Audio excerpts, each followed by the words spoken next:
Location of the process. First of all, most of the files and folders we actually save in our secondary disk drive, the floppy disk drive, hard disk drive. And there we actually store our all types of files and folders. Now there is a slight difference between the process and the event. The thing is, in the dashboard, the application software that you can see in here, those are called the events.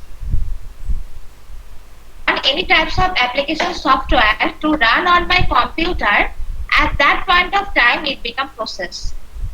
The thing is, what is the process location? That is the question. So if you right click of this icon, you will go to the properties and you can see the location of this process. But the thing is, this icon location is actually in the main memory, and the files and folders for this process to run, those are actually stored in the secondary memory. So whenever I click on any of the process or any of the application software at that point of time, my processor pays all the files and folders to run that specific application software, and then it can run that process.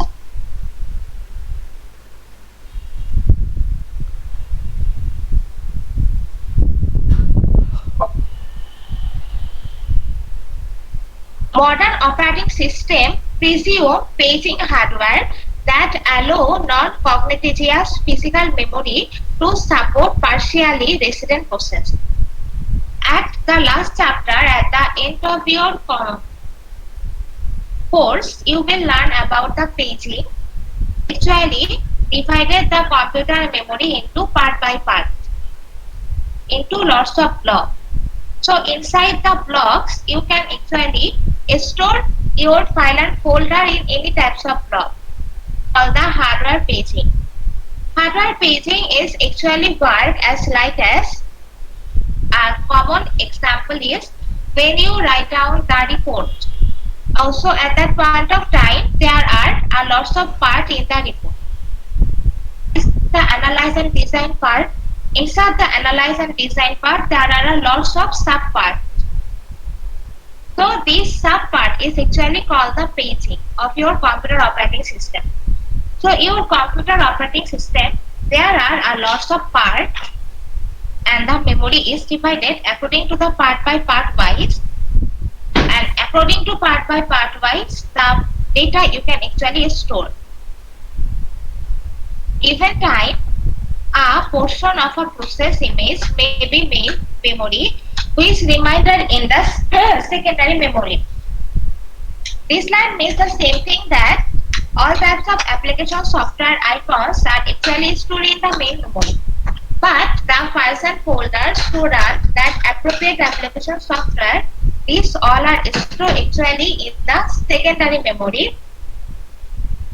An operating system must know the location for each page of the process image achieved by the process debit.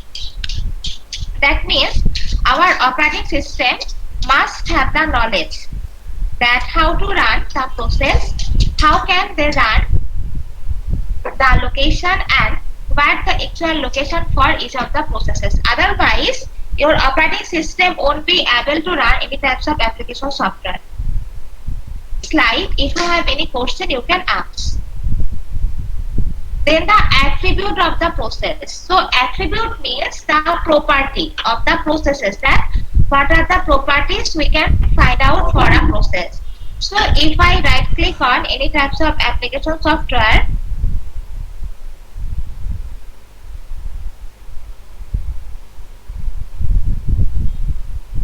so at that point of time, I can find out the properties and all types of information of software. So when I go to the properties of many types of application software, I can get all types of information in here, that the location where it is stored. Then in the general, you can see the location is there.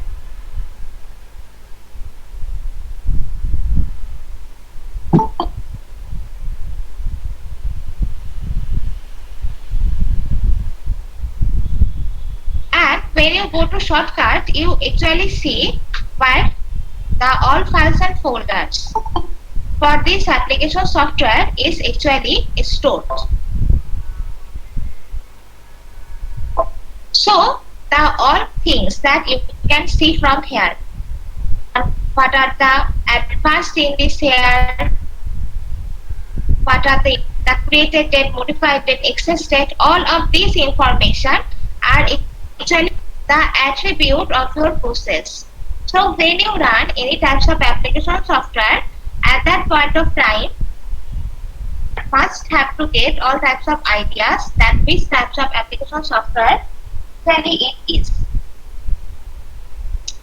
So actually the attributes are divided into three groups: process identification, process state information, and process control information. First of all, that what is actually process identification? Process identification is actually identify that the particular ID of the process. So for each one is the ID. So as a human being, the unique ID for us is the process name. That one process name must be different from the another process name. And the process control block actually hold the process identifier. That means the process ID. That what is the process ID? Process location. Then process state information. State information is related with our user visible register, control status register, stack pointer. Now user visible register is work that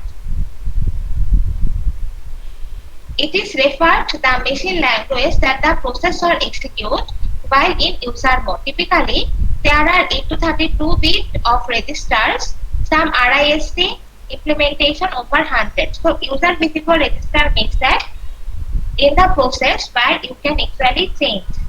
So if I run any application software, there are not all of the part is user visible, some part is user visible, other part are component status. The part which is related with the user visible, so those part user can easily compared with user can easily detect that part, user can easily modify that part.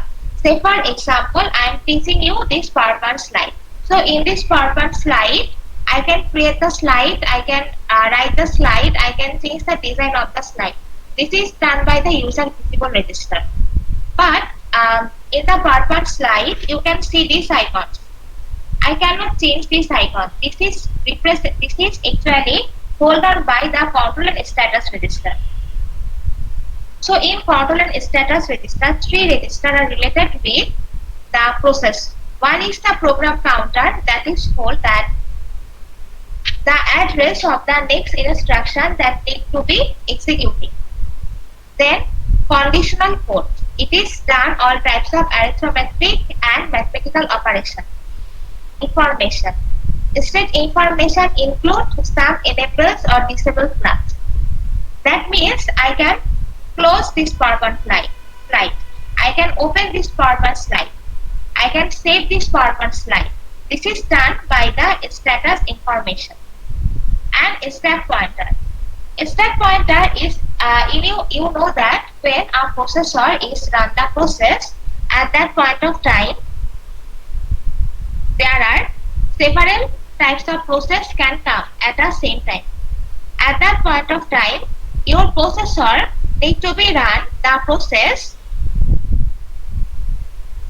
Your processor need to be run the process according to the priority base or priority wise. So how can it handle the priority? It can handle the priority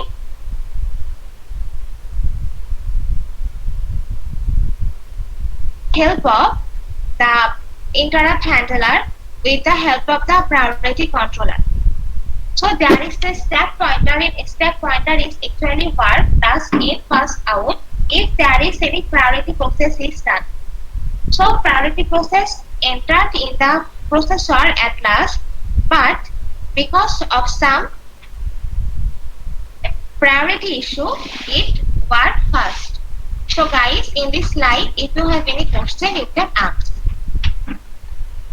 Then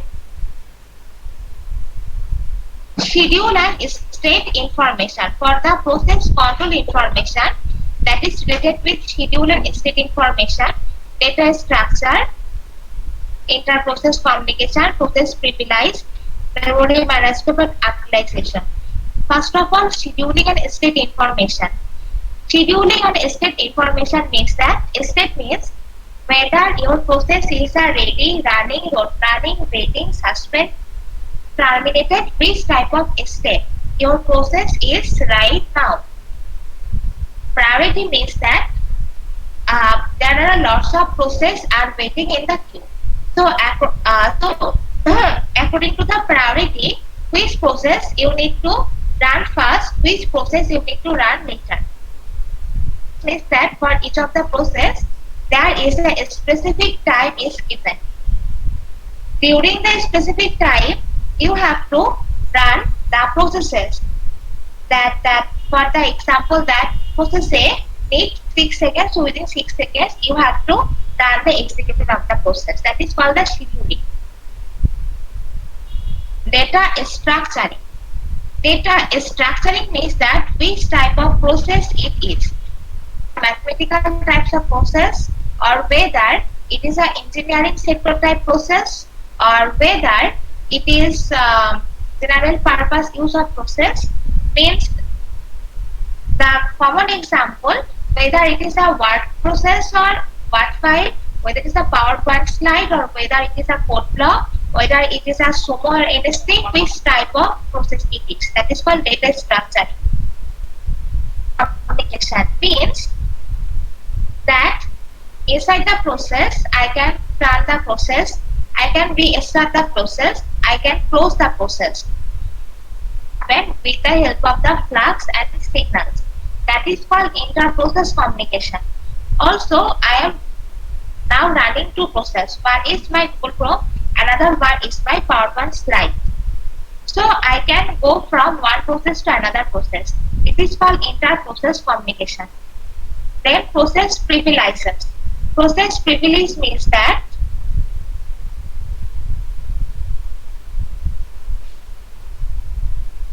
it provides the utility and the services to your operating system. Means when you install the application software, it shows you whether there is any error occur or not, whether there is any problem occur or not, whether your application software is correctly work or not. Then memory management. Memory management means that where you store your process, disk drive, or whether it is the main memory. It is better for all of us to store our process in the secondary memory. And resource ownership and utilization. We actually learn from here that from where you actually store the application and whether it is from any legal application software or not, take by your utilities and your operating system. Whenever you try to install the application software, if there is something fishy, find out that with the application software, your operating system won't allow you that application software. So guys, after this slide, if you have any question, you can ask. Then the rules of process control block. So the rules of process control block is that it is always stored that the information for the processes is actually stored the virtual memory. At last chapter you will learn that what is virtual memory in a descriptive way. And for process control block, the difficult part is the protection, not to the access. Protection means that when your operating system run the process or your processor is run the processes at that point of time, whether your processor is capable to fetch all the files and folders or not, capable to detect the bug in the process or not. You can see when I try to run an application software, if there is any problem occur, at that point of time, the application software will show you a error message that these types of error occur, so it won't be able to run to this application software. Then the problem that is occurred in the process control block, we can handle it with the similar routine, which is protect the process control block and is also a cell arbiter for reading and writing this block. To avoid the protection and to avoid the disadvantages of process control block, we can use the process handler routine. With the help of the process handler routine, we can actually handle the processes, we can actually handle bugs of the processes. When actually the problem of protection in process control block happen, it is happen when we actually work with the interrupt. When interrupt is happen, when the interrupt is occur at that point of time, this type of problem is work. It's like if you have any question, you can ask. Then the modes of execution for process control. So there are two modes, user mode and system mode, means the kernel mode, also known as kernel mode. Now, when I run on any application software that is under the user mode, and when I try to install any application software that is under the kernel mode, so there is a difference between the kernel mode and user mode. When I try to install the application software, my application software will check whether there is any error occur or not, or whether my process is work properly or not, whether there is any problem occur or not.